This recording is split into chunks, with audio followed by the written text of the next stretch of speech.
Hi hello नमस्कार, स्वागत आहे तुमचं आपल्या यूट्यूब चॅनलमध्ये, ज्याचं नाव आहे ध्रुवांकर फॅशन डिझाईन्स. तर बघा, आपल्या बाहीची उंची तयार 9.5 आहे, प्लस त्यात पाऊण इंच मार्जिन घेऊन मी टिक मार्क करून घेतलेली आहे. बाहीची घडी जितकी आहे तेवढीच मी ठेवलेली आहे.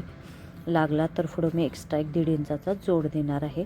बघू शकताय तुम्ही, जी आपली बाजू ओपन आहे त्या ओपन बाजून खाली 2.5 ते 3 इंचावरती मी टिक मार्क करून घेतलेली आहे. आणि अशी एक तिरकी लाईन मारून घेणं. त्या तिरक्या लाईनचा बरोबर मध्य सेंटर आपल्याला करायचं. मध्य सेंटर किती येतो? 4.5 इंचावरती मी टिक मार्क केली. तिथून खाली अर्धा इंच, वरती अर्धा इंच असा बाहीला आकार देणार आहे. बघा, थोडासा आता परत थोडासा खाली त्या लाईनमधून परत खाली बघा, परत थोडासा खाली परत असा आपल्याला बाहीला आकार देऊन घ्यायचा. हा आपला वरच्या बाहीचा आकार आहे, तो आपला आतल्या बाहीचा आकार आहे, म्हणजे पुढचा आणि मागचा. थोडक्यात बघू शकता, दंडगेर तुमचा किती आहे तेवढा दंडगेर ठेवायचा आहे, प्लस त्यात 1.5 इंच शिलाई मार्जिन पकडायचं आहे आणि अशी टिक मार्क करून घ्यायची आहे. बघू शकताय तुम्ही. आणि अशी तिरकी लाईन आपल्याला कोपऱ्यात मारून घ्यायची आहे. बघा, ह्या दोन्ही लाईन आपल्या अशा व्यवस्थित मारून घ्यायच्या आहेत. हे आपल्या फिटिंगच्या असणार आहेत. जसं मार्किंग केलेलं आहे अगदी तसंच व्यवस्थित आपल्याला कट करून घ्यायचं आहे. बघू शकताय तुम्ही, कुठेही कमी जास्त करायचं नाही. बरोबर मार्किंग केले, त्या मार्किंगवरूनच आपल्याला व्यवस्थित असं करायचं आहे. बघा, 2 भाग उचलायचे आणि 2 भागावरतीच आपल्याला फक्त 2 भाग उचलून आपल्याला आतल्या बाहीला म्हणजे पुढच्या बाहीचा आकार देऊन घ्यायचा आहे. बघू शकता, सुंदर असा आपल्या बाहीचा आकार कटिंग करून झालेला आहे. बघू शकताय, ही आपली सवची बाजू आहे आणि ही उलटी बाजू आहे. हे आपलं मेन फॅब्रिक आहे. असं डबल फोल्ड करून घडी, जी पॅक घडी आहे ती बाजू आपल्याकडे घेतलेली आहे आणि उलटी बाजू वरती ठेवून अशी व्यवस्थित मी घडी करून घेतलेली आहे. बघू शकता, आता ही जशी आपली बाही आहे ना, ती तशीच व्यवस्थितच अशी ठेवून घ्यायची आहे. बघू शकताय तुम्ही, जशी आहे तसं दोन्हीकडे थोडंसं मार्जिन राहील अशा हिशोबाने आपल्याला व्यवस्थित बाही ठेवून घ्यायची आहे आणि व्यवस्थित असं कटिंग करून घ्यायचं आहे. बघू शकता, बाही कटिंग करण्याची अगदी सोपी पद्धत तुम्हाला मी दाखवली आहे. बघू शकता, ह्या डबल फोल्ड आहे तर सेपरेट दोन्ही बाही मी कटिंग करून घेणार आहे. बघा तुम्ही, हे आपल्या दोन्ही बाही झालेले आहेत.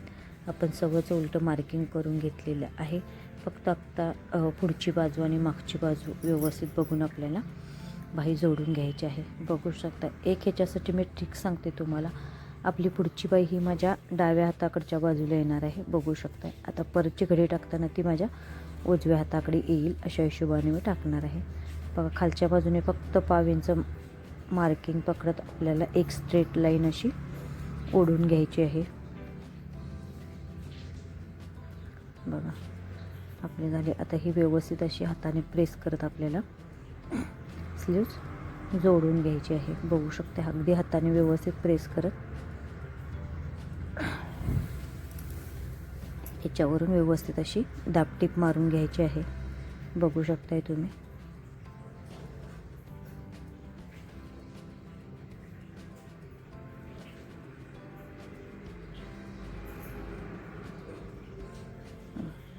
अगदी व्यवस्थित अशी आपली दाबटीप मारून झालेली आहे. आता मेन फॅब्रिक आणि अस्तर एकसारखी मोठी 5 नंबरची टीप टाकून आपल्याला व्यवस्थित असं जॉईन करून घ्यायचं आहे. जेणेकरून काय होईल, अस्तरच्या बाहीला अशा पद्धतीने तुम्ही स्टिच केलं ना, एकदम सुंदर असं फिनिशिंग येईल आणि दिसायलाही व्यवस्थित दिसेल. अगदी परफेक्ट होईल. बघा, इथं मी थोडंसं मार्जिन ठेवलं होतं, ते व्यवस्थित का एवढं ठेवलं का मी, आपल्याला जोड वगैरे द्यावा लागला, काकीत कुठं कमी पडलं तर म्हणून मी व्यवस्थित असं मार्जिन ठेवलेलं आहे. बघू शकताय, ते पण मी कट करून घेते, कारण बाही मी जॉईन करून बघितलेली आहे. आपली बाही कुठंही कमी पडत नाही आहे, त्यामुळे व्यवस्थित आहे तसं अस्तरच्या लेवलला मी पूर्ण मेन फॅब्रिक कट करून घेतलेलं आहे. बघू शकताय तुम्ही.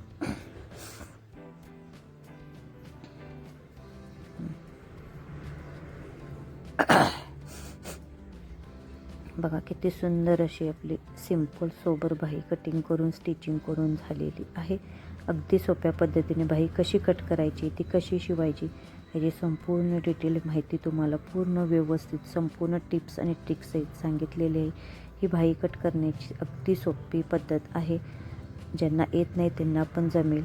असेच नवनवीन व्हिडिओ बघण्यासाठी आपल्या चॅनलला लवकरात लवकर सबस्क्राईब करायला विसरू नका. पूर्ण व्हिडिओ बघितल्याबद्दल अगदी सगळ्यांचे मनपूर्वक आभार. चला भेटूया नेक्स्ट व्हिडिओमध्ये. Thank you so much.